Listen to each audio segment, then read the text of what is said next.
இயேசுவில் அன்புக்குரிய சகோதரர்களே, சகோதரிகளே, இந்த அருமையான நாளில் உங்களோடு ஆண்டவருடைய செய்தியை பகிர்ந்து கொள்வது ரொம்ப சந்தோஷம். ஏனென்றால் இன்றைக்கு ஒரு அற்புதமான திருவிழா, இயேசுவினுடைய திரு உடல் திரு இரத்த பெருவிழா. இந்த நாளில் நான் இந்த மறை மாவட்டத்தில் மதிக்கக்கூடிய ஒரு பங்கான இந்த ஆலந்தலை பங்கில் இந்த அற்புதமான நாளில் மறையுரை ஆற்றுவது எனக்கு மிகுந்த மகிழ்ச்சி. உரிமையோடு ஒரு சில காரியங்களை இன்றைக்கு உங்களோடு பகிர்ந்து கொள்ள ஆசைப்படுகிறேன். நான் இப்போ சொல்ல போகிற இந்த நிகழ்வு உங்களுக்கு தெரிந்த ஒரு நிகழ்வு தான்.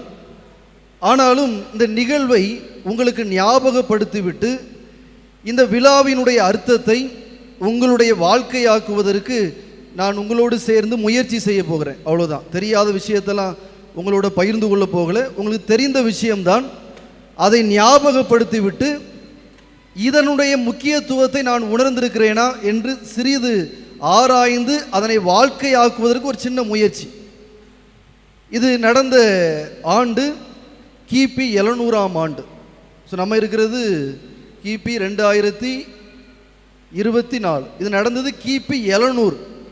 ஸோ கிட்டத்தட்ட 1200 ஆண்டுகளுக்கு முன்பு நடந்த நிகழ்வு. நடந்த இடம் இத்தாலியில் உள்ள லான்சியானோ என்கிற ஒரு இடத்துல. இந்த நிகழ்வு உங்கள் எல்லாருக்குமே தெரியும். பேசில் சபையை சார்ந்த ஒரு குருவானவர், அவருக்கு நற்கரையின் மீது ரொம்ப நம்பிக்கையே இல்லை. அது எப்படி இந்த கோதுமை அப்பம் ஆண்டவருடைய உடலாக இந்த வசீகர வார்த்தையை சொன்ன உடனே மாற முடியும்? சாமியாராகி 10 வருடம் ஆகிவிட்டது.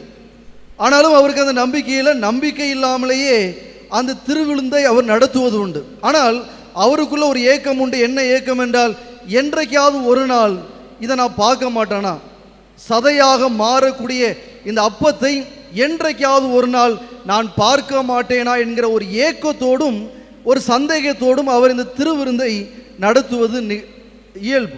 ஸோ அப்படி நடத்துகிற பொழுது நடக்கிறது, அவர் ஒரு நாள் அப்பத்தை எடுத்து காட்டுகிறார், அது ஆண்டவருடைய உடலாக மாறுகிறது. ரசத்தை எடுத்து காட்டுகிறார், அது ஆண்டவருடைய திரு இரத்தமாக மாறுகிறது. 1200 ஆண்டுகளாக அந்த உடலையும் இரத்தத்தையும் இன்றைக்கும் அதே ஊரில் வச்சிட்டு இருக்கிறாங்க. அதுதான் நம்ம சிந்திக்க வேண்டிய விஷயம். ஸோ 1200 ஆண்டுகள் கழித்தும் அந்த உடலும் இரத்தமும் அப்படி இருக்கிறது. 1970-71 அதை எடுத்து ஆராய்ச்சி செய்கிறாங்க.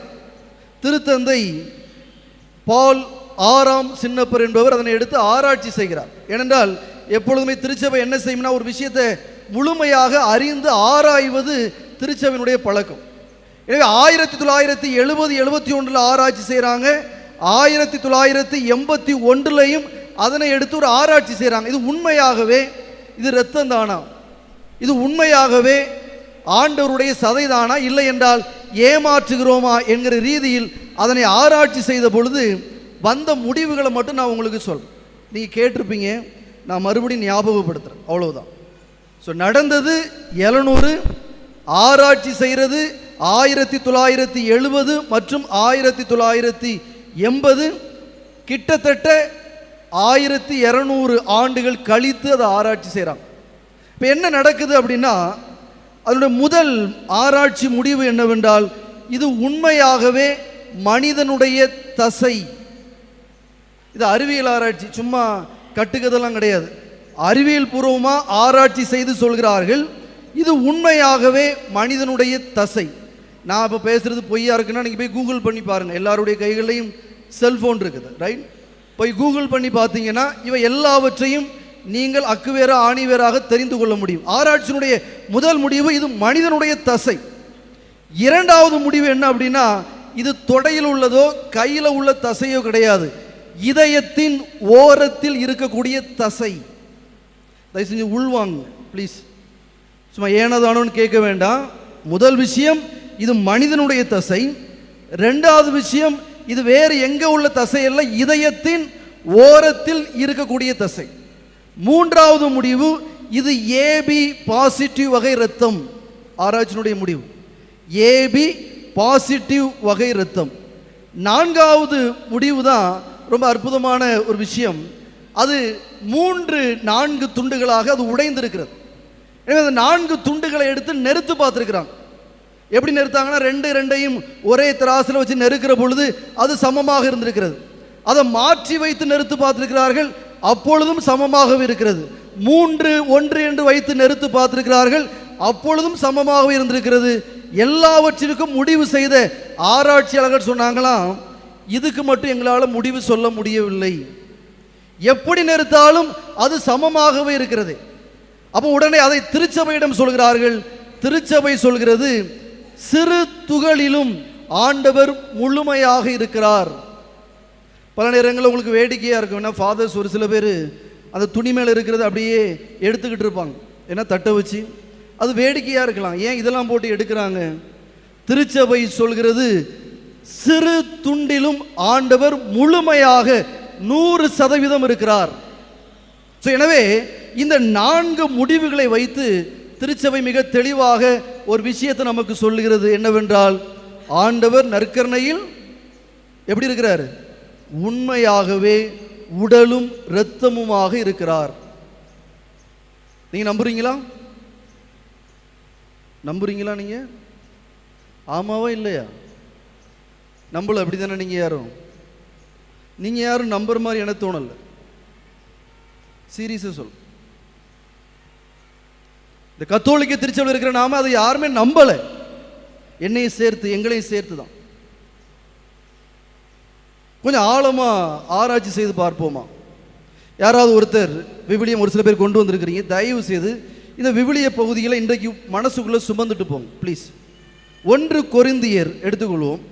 1 கொரிந்தியர் 11வது அதிகாரம் 23வது வசனம்.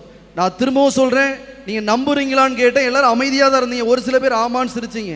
ஆனா இன்றைக்கு நம்முடைய மனசாட்சியை கேள்வி கேட்க வேண்டிய நாள். நான் உண்மையாகவே இந்த விழாவை கொண்டாடுகிற நான் நற்கருணையில் ஆண்டவர் இருக்கிறார் என்பதை நான் உண்மையாகவே நம்புறேனா? நம்பலை. சத்தியமா சொல்றேன், நம்ம பெரும்பாலும் அதை நம்புவது இல்லை, வெறுமனே நடிக்கிறோம். அதை நம்புவதாக படம் போடுகிறோம், அதை நம்புவதாக எல்லோரிடமும் நாம ஏதோ ஒரு வகையான வாய்மொழியாக அறிக்கை செய்கிறோமே தவிர அதனை முழுமையாக நாம் நம்புகிறோம் என்றால் நான் சொல்லக்கூடிய காரியங்களுடைய வாழ்க்கையில் இருக்குதான்னு நம்ம செக் பண்ணுவோம். முதல்ல யாராவது எடுத்து வாசிங்க. 1 கொரிந்தியர் 11:23. யாராவது ஒருத்தர்? ஆண்டவரிடமிருந்து நான் எதை பெற்றுக்கொண்டேனோ அதையே உங்களிடம் ஒப்படைக்கிறேன். அதாவது ஆண்டவராகிய இயேசு கிறிஸ்து காட்டி கொடுக்கப்பட்ட அந்த இரவில் அப்பத்தை எடுத்து கடவுளுக்கு நன்றி செலுத்தி அதை பிட்டு, இது உங்களுக்கான என் உடல், இது உங்களுக்கான என் உடல் ஆண்டவர் சொல்றார். அது உடல், அது கோதுமை அப்பம் இல்லை. நீங்க வந்துக்கிட்டு சும்மா கையை நீட்டிக்கிட்டு ஏதோ தின்பண்ட மாதிரி வாங்கி சாப்பிட்றீங்களே, அது கோதுமை அப்பம் அல்ல, அது உடல். ஃபாதர்ஸ் ஒரு சில பேர் கொடுப்பாங்கன்னா, நற்கருணை கொடுக்கிற பொழுது அப்படி 10 நற்கருணை கையில் எடுத்துக்கிட்டு ஏதோ தின்பண்ற மாதிரி கொடுக்கிறது. நீங்களும் வந்து வாங்க வருகிற பொழுது அது ஆண்டவருடைய உடல் என்று சொல்கிற பொழுது ஆமேன்கிற வாயில் கூட வார்த்தைகளை வராம நம்பாம ஏதோ ஒரு பொருளை வாங்கி அப்படி வாங்கி வாங்கி வாங்கி வாய்களை தின்பண்டம் மாதிரி சாப்பிட்டுட்டு போறீங்க பார்த்தீங்களா? அப்படிப்பட்ட தின்பண்டம் அல்ல அது, அது ஆண்டவருடைய உடல். உன் மனசாட்சியை கேளுங்க. நீங்க நற்கருணை வாங்கி உண்ட பொழுதெல்லாம் இது ஆண்டவருடைய உடல் என்கிற பயத்தோடு உண்டிருக்கிறீங்களா? என்றைக்காவது ஆண்டவருடைய உடல் என்னுடைய கரங்களுக்குள்ள வருகிறதே, நான் தகுதியானவனா என்கிற அச்சத்தோடு என்றைக்காவது அந்த அப்பத்தை நீங்க உண்டிருக்கிறீங்களா? உன் மனசாட்சியை கேளுங்க.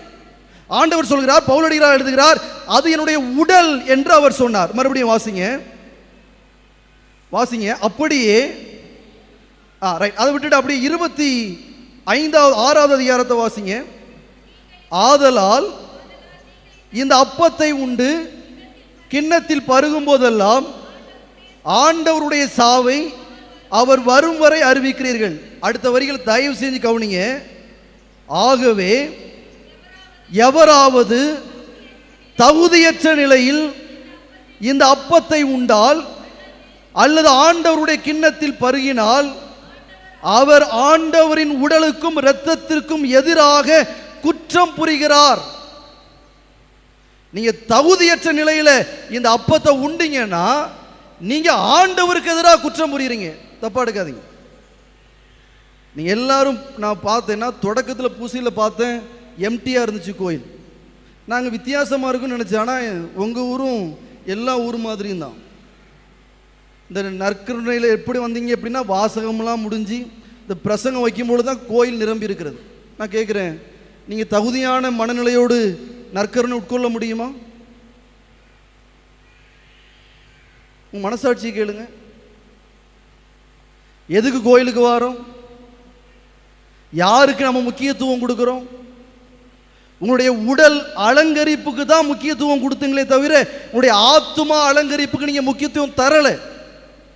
ஏனென்றால் விவிலியம் சொல்கிறது, உங்களை நீங்கள் சோதித்து அறிந்த பின்புதான் நீங்கள் ஆண்டவருடைய உடலை உட்கொள்ள வேண்டும் என்றால், பாவத்துக்கு மன்னிப்பே கேட்காம நீங்க ஆண்டவருடைய உடலை உட்கொள்வீங்க அப்படின்னா விவிலியம் சொல்கிறது, நீங்கள் உங்கள் மீது தண்டனை தீர்ப்பை வருவித்துக் கொள்கிறீர்கள். அந்த பகுதியை நீங்க தொடர்ந்து வாசித்தீங்கன்னா பவுலடிகளார் சொல்லுவார், இப்படி தகுதியற்ற நிலையில் உங்களை சோதித்தறியாமல் இந்த ஆண்டவருடைய உடலை நீங்கள் உண்பீர்கள் என்றால் நோயுற்றோராயும் உங்களில் பலர் இறந்தும் போகிறீர்கள் என்கிற செய்தியை இன்றைக்கு ஆண்டவர் சொல்கிறார்.